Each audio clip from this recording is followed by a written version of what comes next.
Hey Skyline Nation, welcome to our show. Today we have here live in the studio, Mr. Ulises Osuna. Thank you. Very excited for you to be here. He's a PR specialist.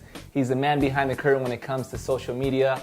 He can create content, also put it out there. He's helped over our influencers that are worth over $100 million. So we're very excited that you're coming out of the curtain. You're going to expose a little bit about your secrets, about what you do, how they can also apply them in their lives, and how they can also, get the followers and the Instagram accounts they want, right? So first things first, man, tell me a little about your background, what you've done so far, what's brought you to this point. For sure. So first of all, thank you for having me. Hey, no problem. So a little bit of what we do is PR, mainly trying to get your story out there and putting it out there in the way that you want to be seen, because a lot of it is perception is reality nowadays, right? So if somebody thinks something of you, then that is their entire perception of you, and that's what they're going to believe until you prove them wrong otherwise, right? Got it. So it's very important that whatever you put out there is exactly what you want them to see, and then kind of the frequency of that and all that type of stuff, because towards the end of that, ultimately they either become a client or whatever it is, they see you in a big light where you're able to get to bigger places and use that as leverage to get with bigger clients and all that type of stuff. So when it comes to that, obviously you've been doing this for a while now, right? You're originally from Washington, right? Yep. And so you're here in Los Angeles, so we're happy to have you here. But you've seen, obviously, when you take on customer or clients and you're able to see them, was there a little trial and error? And is that how you were able to figure out the formula? For sure. Now we've kind of gotten it down to where we kind of know exactly what we need to do every single time to kind of get them to a place where they want to be at. So now that's why we kind of switch with it's more tailor driven to an end goal instead of selling packages. Because when we sell packages, then it's it's like a general customer. Yeah. We're not trying to serve the general customer anymore. Right. A lot of trial and error, but it helps out. I don't really like to do the trial and error, but it's kind of it's very necessary. Right. And so since you've started, do you typically now kind of target people you want to work with? For sure. Rather than just being hey, everyone can become a star. Is that? Yeah, 100%. That is the main reason why I believe one of the ways that we're kind of thriving is because we selectively choose our clients. Got it. One of the main reasons my business is called Influencer Press is because we work with influencers, right? We're not trying to work with the mom and pop shops and all that type of stuff because it's just a little harder. Yes. But if we align ourselves with those people from the beginning, then it's kind of like a slingshot to the top in a way. Right. And so, some of the influencers you were speaking of, can you mention some of those names that people probably know, I'm sure, about? For sure. So Ed Milet, our COO, Josue, he got Tonio Skits as a client, so that was pretty big. I was pretty happy about that. Yeah. Other people like Ben Lee, he created that for Tony Robbins and Snoop Dogg. So, and it's really fun to work with these big clients because you kind of get to see their drive, what motivates them, how they go about things. So just by working with these clients, you learn a lot from them, and you can implement that in your business. So you kind of do a double take, right? Because you're learning from them, 100%, but you're also teaching them at the same time, right? So that goes a long way, especially because you keep working with more and more influencers, right? And then obviously those names attract more influencers, right? Yeah, and what's weird? A lot of people might not think about this, but every single influencer out there has something or they need something that you probably have. Yeah. So a lot of people think oh, it's out of reach, but it's really not. You can meet an influencer like Ed, and he doesn't know how to do taxes or whatever it is, right? So depending on what it is, they don't know how to do everything. They're not a master at everything. So depending on your niche, you can actually help them out, gain that influencer, use that as leverage, and just because once you get a big client like that, then you can, automatically surround yourself with other big clients like that. Yeah, we were talking about earlier, right? Where even Ed Milet, take for example, where he was when we were at his house a few weeks ago. He told me I started my Instagram account May of last year, and now it's just blown up. Obviously, I'm sure you've been helping a lot in that effort, but it just shows that everyone has a story, that inside of them, and for some people they kind of keep it hidden away, but for others they just like to, hey, let's just expose this story that I got because I know it's going to help a lot of other people. Yeah, and it does. One of the main reasons why I got into entrepreneurship is because I saw somebody else's story.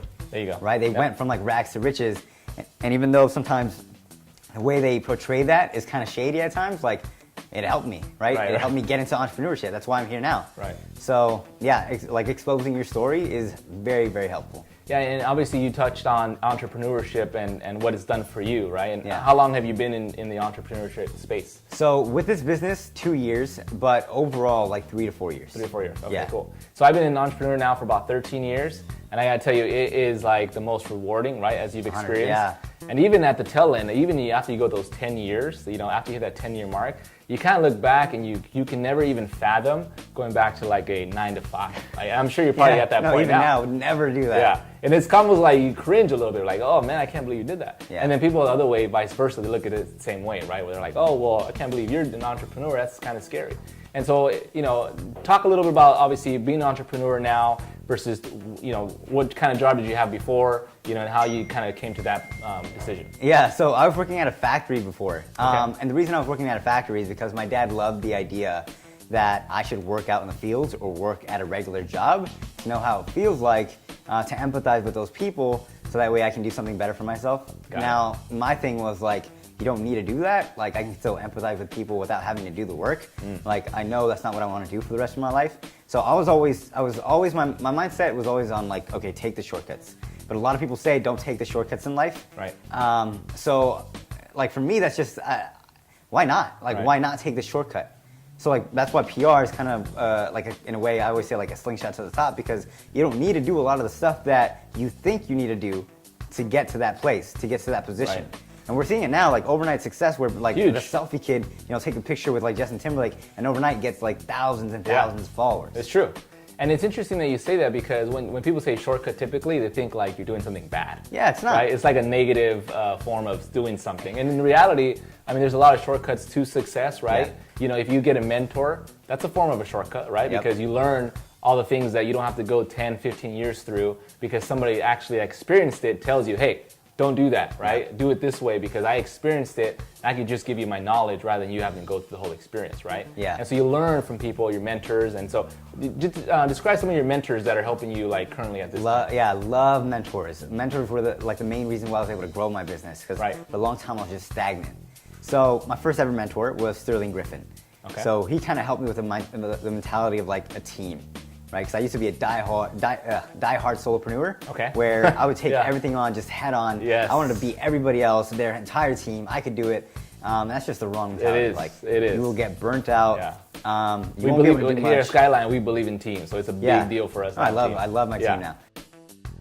So we've seen a little bit of, I think, a little bit of change of tides when it comes to like influencers and celebrities. Those used to be like worlds apart, right? Yep. Where now I think they're almost even the same, right? Because we have influencers that are almost more famous than celebrities at Yeah, some point, right? yeah. So and you almost become a celebrity by becoming an influencer, right? So it's almost a change of tides.